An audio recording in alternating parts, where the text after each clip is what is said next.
Hello, and welcome back to my 12-day OMST journey of exploration into mental well-being and healing from generational trauma. I am Anita Sandoval, a licensed professional counselor with an EMDR certification, expertise in neurobiology, and welcome back to the halfway mark of my 12-day journey. I am so happy you're joining me on this transformative path. Today's focus shifts to a critical and often challenging aspect of mental health: restlessness. Many of us experience restlessness, whether it's mental, physical, emotional, and it can often be a barrier to achieving relaxation and peace, and most definitely rest and relief. In today's episode, we'll delve into the OMST therapy and how that can play a crucial role in managing and understanding this restlessness. We'll explore the nature of restlessness, how it manifests and impacts on our daily lives, the connection between OMST and restlessness, how OMST therapy can potentially alleviate restlessness, my personal experiences. I'll share with you how I have been navigating these feelings and sensations of restlessness during the OMST sessions and what I have observed. This journey is not about learning, it's about growing, changing, and transforming together. So let's continue to explore the depths of our mental well-being and discover new ways to foster generational growth. Let's answer the most asked question: did I have any dream? Yes, I did. Now, when it comes to dreams, we have to understand that there is some situations that have to take part before understanding what the dream was about. What happens throughout the day when the conscious mind is awake, it brings in and it processes the information system through the day-to-day. And how it does that is through programming. Our cultural programming of what is right, what is wrong, what is good, what is bad, all of that is done through the conscious awareness, not the subconscious. That is already habit. However, the interpretation, a lot has to do with the subjective experience of growing up and what we saw, be it with parents, social media, friends, teachers, school. All of that goes into place on how you interpret any situation. So when you're awake, you're seeing all these situations happening, being interpreted within your programming. When you go to sleep, that conscious awareness is asleep. Therefore, the subconscious mind, unconscious mind starts working and filtering through what you worked out through the day. Keeping in mind, this is on the right side of the brain, meaning there's no sequential order, hence why it feels like there's no time, no space, everything feels infinite. Whenever there are dreams, think of it as knowing what the symbols are, the symbolism is, and the sensation feeling. So whenever you wake up, you want to figure out, how did I feel? I won't share everything of what I dreamt because I've been dreaming every single day. This is the longest amount of time I've been dreaming every single day, and that's okay because that means I'm processing. So now on day 6, I've noticed some restlessness, some, I would not say fatigue, but yes, my body seems to be a little bit tired, which is okay because tomorrow's Sunday and Sunday we get to rest. So I am doing a little bit of healing and some me time so that I could recuperate for the next 6 sessions. The dreams I had about, whenever it has to deal with water, think of it as something that you are diving into, depending whether you want to go in or not. So I know I had dreamt of sharks in the water. So that means that there's some fear there because people go, oh no, there's a shark. There's something out there that wants to do some harm to you. That's my autonomic nervous system telling me, hey, fight, flight. What are we going to do? There's some sharks there. So my autonomic nervous system already is going, okay, what do I do? How can I circumnavigate? And in my dream, I was trying to go around the sharks, around those ways. So again, it's not about the actual subject. It's about the feeling sensation of it. And that has to do with the physiological component. So other than that, I know there was baby in there. Whenever someone dreams, and again, because we're all human and here in the Rio Grande Valley, everybody is different. But for the most part, all symbolisms are about the same. So whenever it comes to any baby, you dream of something new. So here we have something that is scary to go into, but yet here we have a baby, meaning there's something new coming. So I take that as a shift of going to the unknown of the new behavior. I know I'm feeling, sensing more relief, which is bringing in different sensations. Those are new. And I love it because I'm taking that baby with me everywhere. Then it means to me, I'm carrying this new habit with me. This is a new sensation. This is a new relief that I am liking. And whatever the unknown was, I'm not going back there like the trauma. Nope, I'm done. I'm going forward to generational growth. Hence the baby. See that? I just love dreams because it tells me and it directs me. Am I processing correctly? Am I going to the right path? And I just go with what my gut feels and my body physiological components are telling me.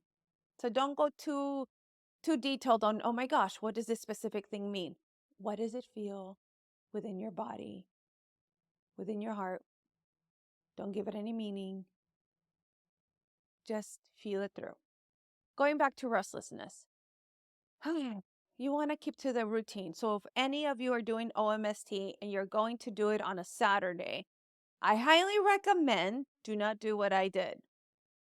Whenever it's a Friday, I'm so used to taking it a little bit more and sleeping in a little bit later. I normally go to bed early because I work out at 5 in the morning.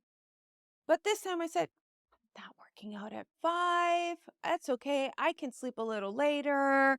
So then what happens is I worked on some things, went past my bedtime, and I was physically tired. I felt it within my body. My eyes were already feeling that like burning sensation, like I am just tired, but I need to finish this. So by the time I was going to go to bed, you're restless. And I said, oh, it's going to take me a while. I always associate it to babies because babies are pure biological, physiological. They're not going to tell you anything else about wants. Their wants are their actual needs.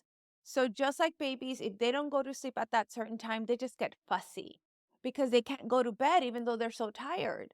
I already knew I was not going to go to bed.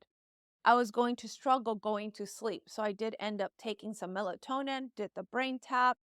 I ended up waking up at 6 in the morning, even though I went to bed close to midnight. So already I knew that my body didn't get enough sleep. I did have some dreams, woke up once in the middle of the night. So that took away a little bit of that component. Went to go do my day-to-day activities. By the time I went to do the OMST at 1:30, oh my goodness. Okay, so let me tell you. There was new colors today. There was the red one, which already gets me sleepy, but it was okay. I could manage. The bed was facing west to east, east to west. And then the bed was moving where I was going. It was going up and down. It was the direction vertical. But this time the color changed. When it was red, it then changed to blue, to green, to a little bit of purple. If I already thought that the red one was getting me sleepy, the blue, the green, the purple were already knocking me out. The first session, I tried so hard. I would close my eyes for a couple of seconds and then I would have to tell myself, okay, wake up. By the second session, I had already told the person helping me out, I'm struggling here. And I already knew because I didn't sleep well. Big no-no. It is what it is. My body was used to the habit of Friday. Then the second set, the same colors came on. And this time I was struggling even more. I was going so blurry with the colors. I'm like, what's happening? Wake up, wake up. Until one point, and this is the good thing that if you do fall asleep, that's okay. They're looking at you through a camera to make sure that everything's okay with you. So she opened the door and she's like, Anita, are you awake? I'm like, I'm up, I'm awake, I'm awake. Thank you so much. And then I was able to stay up for the rest of that time. So even if you do get sleepy, that's okay. They'll wake you up and then take anything at hand to help you. I did, even with that, I was just so exhausted. And that's okay.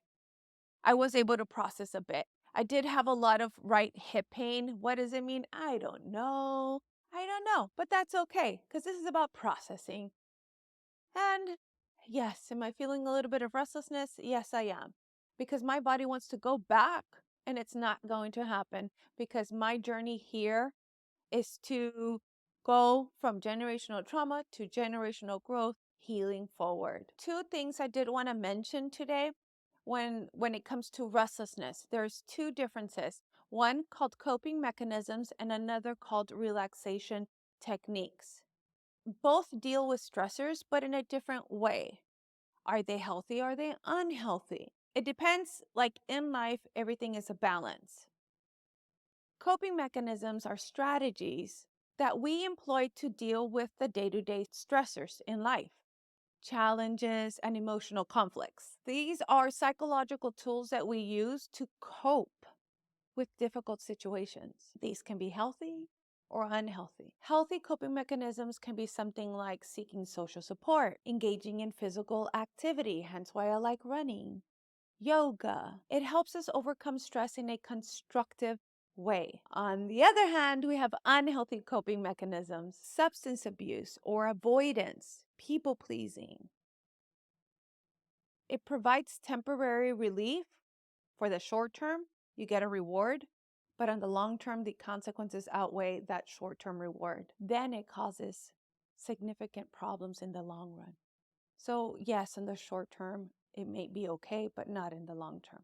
Now let's talk about relaxation techniques. Relaxation techniques are specifically designed to reduce stress, alleviates some of the stressors to produce some relief, some of the tension that is within the body and mind. These strategies are about creating a physiological response, state of deep rest that changes the physical and emotional response to stress. Some examples include deep breathing, meditation, progressive muscle relaxation, guided imagery. These techniques help activate the body's relaxation response, counteracting the stress response and leading to a state of equilibrium. The purpose for coping mechanisms, they're just broader strategies dealing with challenges, while relaxation techniques are specifically aimed to reduce stress, inducing relaxation, increasing your window of tolerance so that you could be able to make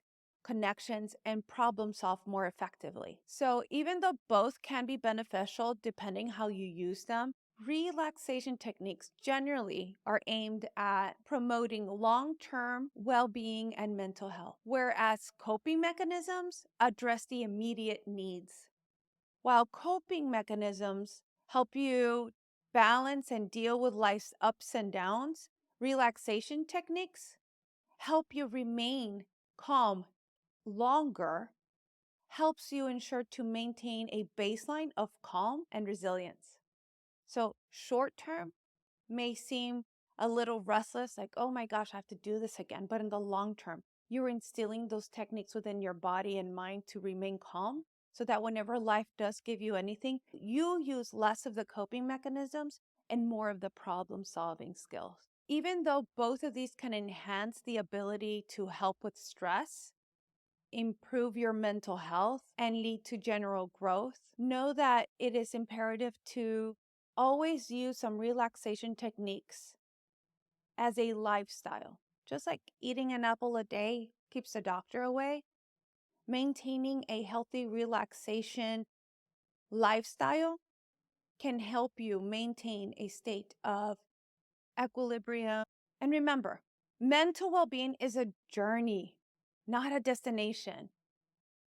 And every step you take, whether it's a relaxation technique, a coping skill, the supplement of OMST, it's still a step forwards to a healthier, resilient you.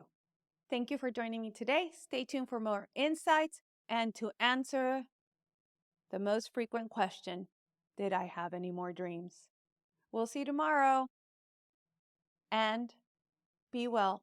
Stay safe.